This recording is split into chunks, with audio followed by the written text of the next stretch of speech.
Welcome back. Chelsea's Cole Palmer is expected to be out for a few more weeks with an ongoing groin problem, making a return unlikely until November now.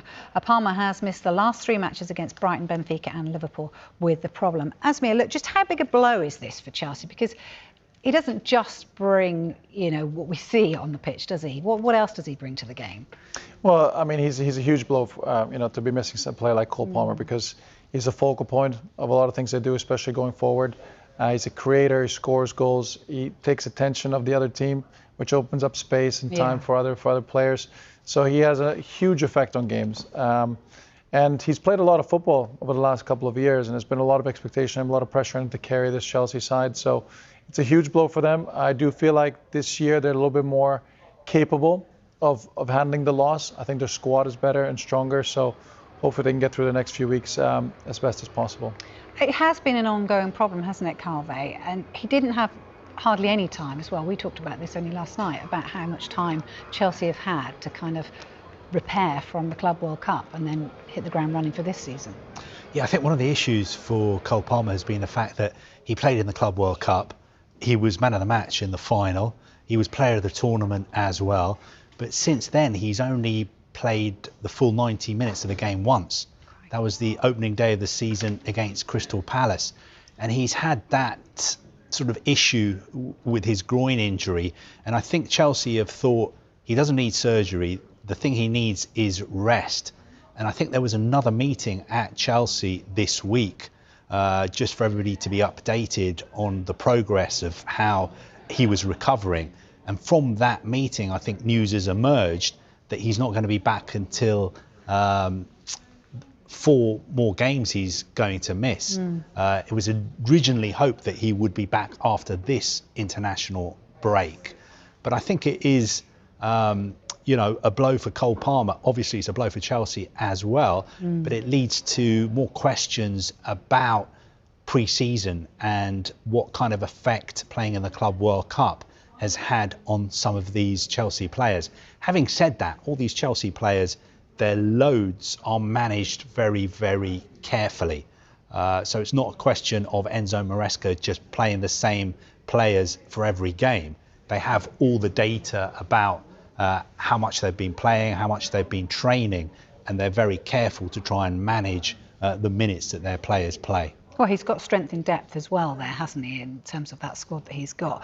I'm interested to hear, because he did also say, Maresca's been quoted as saying, I don't think he needs surgery, it's just managing the pain. Talk us through managing the pain and what that actually means for players in terms of what they receive perhaps ahead of a game in the dressing room. What goes on? Well, I mean, a lot of things go on, and I think that's on a day-to-day basis and match day as well. For us as players, with the schedules these days, you mentioned the Club World Cup, it's basically all year round now. So you don't quite get a lot of time to really shut your body down and rest the niggles, the aches, the pains from a long season. So you are managing it all the time. You're doing a lot of preventative things to try and strengthen your body and not get those niggles. But then football is a contact sport as well. So as much as you can manage loads and trying to manage those loading injuries and muscle injuries as best as you can, but there's going to be impact injuries. There's going to be contact. There's going to be wear and tear in your body that you can't calculate or see on a computer. So there is going to be those conversations with a player and seeing how they are feeling, what they're going through. And I think this could be a really interesting situation for Cole Palmer and Chelsea. Maybe looking at the fixtures over the next month or so, might be a period where they think, okay, Cole, we can put you aside, let you rest for the next 5 to 6 weeks. We can get through this without you, and then you're ready to go for the busy, Christmas period. So, and on the other question you had in terms of players, what they do, I mean, yeah, we receive pain-killing injections from time to time if needed to play games. Nobody wants to miss games. Professional players have a lot of pride. They really take their job and their craft seriously. They want to play many games.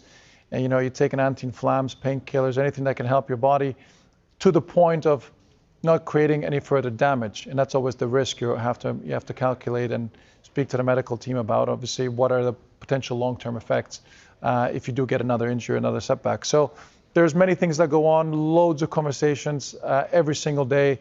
There's loads of meetings. So we're in great hands, especially these days with the facilities that we have, the knowledge that the people have, the professionals around us. So you're in really good hands. but it's still, you know, a physical sport that takes a toll on the body. And that managing the pain can literally mean somebody giving you an injection to last the 90 minutes. Yes, sometimes that, you know, it goes to that extent, especially big games. You know, we all want to play in them. You want to be part of them.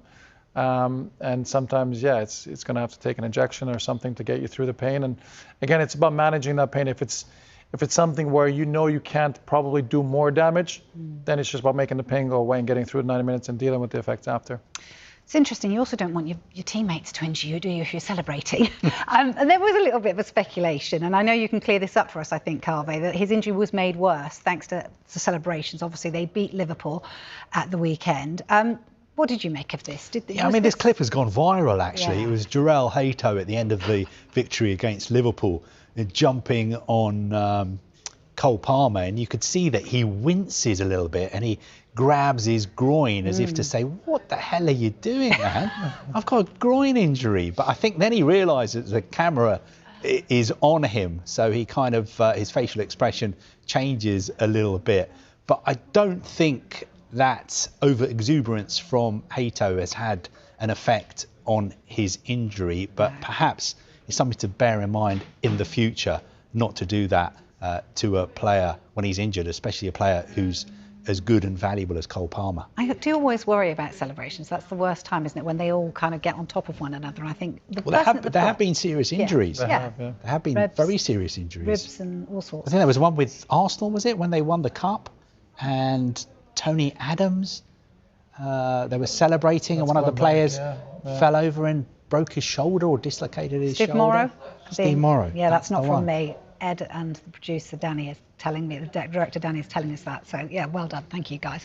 But it's a real thing though, isn't it? When you're over celebrating, almost that can happen. But they had reason to over celebrate because they'd just beaten the champions, and Estevao was the match winner. What have you made of him? I mean, I love the signing. We've been here talking on a couple other shows. Really big fan of his. I mean, he's a huge talent. To get a player like him in was a huge coup for Chelsea. Super exciting player. Again, the impact he's already had at Chelsea in such a short space of time has been great. He hasn't had to start many games, so that he's been able to transition nicely and a little bit more slower without as much pressure. So, you know, now may be the time where he can be pushed a little bit more and put into the spotlight and take that responsibility from the likes of Cole Palmer. So he's been a great signing, and, you know, a couple of other players in those attacking areas have really come to light as well, and I think that's been really helpful for Chelsea. Yeah, big shoes to fill, obviously, if he does step into the shoes of Cole Palmer. So would you think would be any regrets, Carve, in terms of Chelsea, the fact that they did miss out on Xavi Simons, who looks amazing in that role at the moment? I don't think they have regrets. I think Chelsea's hands were sort of tied a little bit over that deal because they had to make sure they balanced their transfer spending this summer, which they did. And I think they've got other options in that position. The options may not be as good as Cole Palmer, but Estevao can play in that position, although maybe physically he's not yet strong enough to play in the middle in the Premier League. They've also got Buonanotte, who they took on loan from Brighton. João Pedro can also drop deep into that position. That's an option, especially when Liam Delap comes back. And also Pedro Neto is somebody they see as a player who can also play in that position as well. So they do have quite a few other options. Just finally, in terms of Chelsea, Asmir, we had Jimmy Floyd Hasselbank on last night, so he was very pro-Chelsea, as you can imagine as well. Obviously, it's a former club of yours. What's a good finish for them this season? Where would you like to see them finish in that table? Well, you like to see progress. I think any team, Enzo Maresca's second season, you like to see progress. I really do think they can finish in the top three. I don't see any reason why they can't with the squad they have, and maybe they can even get second. I'm not sure winning the title the way Arsenal are going, and I think Liverpool are going to be thereabouts absolutely as the season goes on. So maybe they can get second. I'm really bullish and really positive on Chelsea. I do like the signings. You know, as Kave mentioned, I think Garnacho is a really good signing. Jamie Gittins is getting going. Slightly worrying in the back line. Obviously, there's been a couple of injuries, suspensions. Can they deal with smaller numbers in those areas? That'll be interesting to see. But I think as a squad and the manager and the way they play, I think there's a lot of positive things. What about the goalkeeper? Are you convinced about the goalkeeper? Yeah, no, I think Robert has progressed. I think he's developed. A few question marks for him at the beginning of his tenure at Chelsea. I think he's progressed. I think he's been one of the more consistent performers. I think he's he's cut some of those issues. I know he got sent off a couple weeks ago, which was unfortunate, but I think he's cut some of those mistakes that he had before out of his game. He's matured, he's developed, and I think he's been really dependable in the last few months. Do they need a few more leaders on that pitch, do you think? Is that what they lack in terms of their overall? They're still quite a young team, do you think? In terms of, they have got problems in discipline at times. They've received a couple of reds, haven't they? So is that something that they lack, do you think?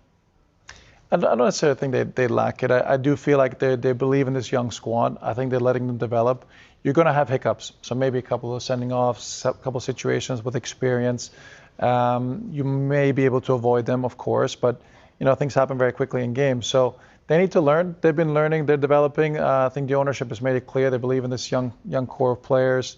That's the way they're going to go. They believe in it, and I think the managers made the most of it. So for them, it's about learning from those things and not doing them again. I think that's key. If they keep repeating the same mistakes, then I think maybe that leadership type of situation and things can come up even more. But at the moment, I think they're learning and they're still getting results and progressing pretty well. All right. Okay, stay with us.